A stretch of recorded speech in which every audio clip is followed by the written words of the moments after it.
जय महाराष्ट्र, जय भीम, जय जवाहर. मी सगळ्यांच्या परिचितीतली आहे, सगळे मला ओळखतात.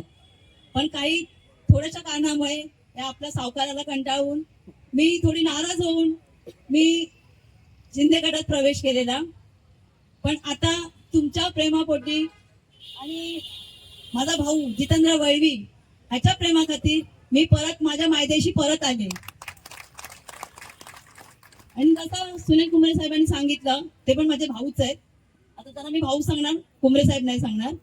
जसं त्यांनी सांगितलं, खरोखर जर आपल्याला आरेचा विकास हवाय तर आपल्या तळागाळातला नगरसेवक आपल्याला हवाय की नाही, की ज्याच्याकडे पैसा आहे, जो पैसा होते, जो पैसा फेके, जो पैशाचा आमिष दाखवेल त्याच्याकडे तुम्ही आपलं वोट विकणार आहात, नाही ना? मग आपल्याला जर आरेचा विकास हवाय तर आपल्यातला माणूस नगरसेवक हा झालाच पाहिजे. कारण मी पण उमेदवारी अर्ज भरलेला, मी पण इच्छुक होती, पण तिथे सत्तेची आणि पैशाचा जोर दाखवला जातो. ज्याच्याकडे पैसा आहे त्याला तिकीट दिलं जातं. मी एवढ्या वर्ष त्यांच्यासोबत मेहनत करून कार्य करून मला त्यांनी डावळलं. फक्त एकच कारण दिलं की तू एक महिला आहे. जर मला सांगा, काम करायला तुम्हाला महिला चालतात, प्रत्येक कामामध्ये प्रत्येक याच्यामध्ये महिलांना 50% 70% आरक्षण दिलं जातं, सगळ्या कामामध्ये तुम्हाला महिला चालतात.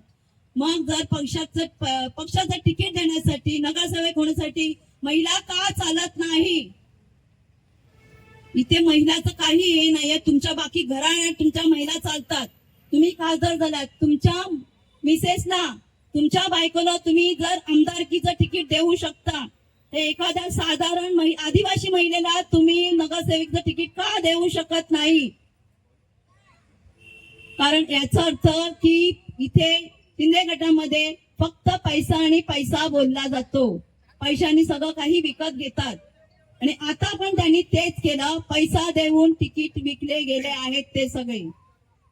कारण जर खरोखर यांना जर आरेचा विकास हवा होता, एक गरीब आदिवासी महिला जी खरोखर आरेमध्ये जनतेमध्ये कार्यरत आहे एवढ्या वर्षापासून तुमच्या सोबत मी जर काम करत असते, जर खरोखर त्यांना आपुलकी असती आणि एक महिलेला जर त्यांना न्याय द्यायचा असता तर त्यांनी खरोखर मला तिकीट दिलं असतं. पण नाही, इथे फक्त पैसा बोलतो. म्हणून त्या उमेदवाराला तिकीट दिलं ज्या उमेदवाराकडे पैसा आहे.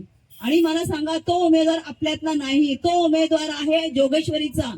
मग असा उमेदवार आपल्याकडे येऊन आपल्या गल्लीबोळातलं काम करेल का? तुम्ही तुमच्या कामासाठी परत त्याच्याकडे तुम्ही जोगेश्वरीला जाणार का?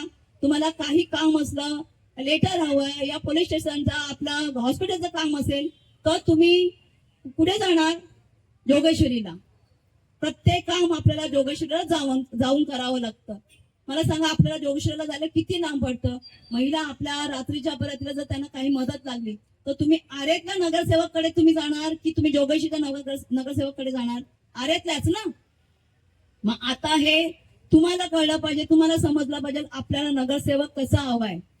तुमच्यातला, तुमच्या हाकेला ओ देणारा, हाकेला धावणारा आपला गरीब माणूस नगरसेवक झाला पाहिजे की पैशावाला माणूस नगरसेवक झाला पाहिजे? जर पैसेवाला माणूस जर नगरसेवक झाला तर तुम्हाला कधी तो फिरून बघणार सुद्धा नाही. तो सावकारांनाच मदत करणार. कारण ज्या पैशाने तो विकला गेलाय त्याच सावकारांना तो मदत करणार. तो तुमच्यापर्यंत केव्हाच येणार नाही. तो फक्त सांगेल हो मी करतो मी करतो. कारण हे मी अनुभवलंय. आज माझे आदिवासी बांधव सगळे आहेत, विचारा त्यांना किती त्यांची कामं झालीत आणि किती वेळा त्यांच्याकडे नगरसेवक आमदार आलेत. फक्त कामापुरती हो बोलतात, मतदान झाल्यावर सगळे विसरतात. कारण मी इथे 15 वर्ष काम केलेलं आहे, मला माहिती आहे की काय परिस्थिती. त्याच्यानंतर मी तिथे आता जाऊन 3 वर्ष मला झाले. मग तिथे मला काय न्याय मिळाला काय हे सगळं आता तुम्हाला सुद्धा माहिती आहे. कारण हक्कदार मी होती, त्या तिकिटाची त्या नगरसेवकची हक्कदार मी होती. पण मला डावून त्यांनी पैशाच्या जीवावर त्यांनी उमेदवार उभा केलाय. ठीक आहे, आपण पण दाखवू. आपण जर गरीब जनता आहे तर आपण पण त्यांना दाखवू की पैशाने सगळं काही विकत घेतलं जात नाही. माणुसकी पण आमच्यामध्ये अजून जिवंत आहे.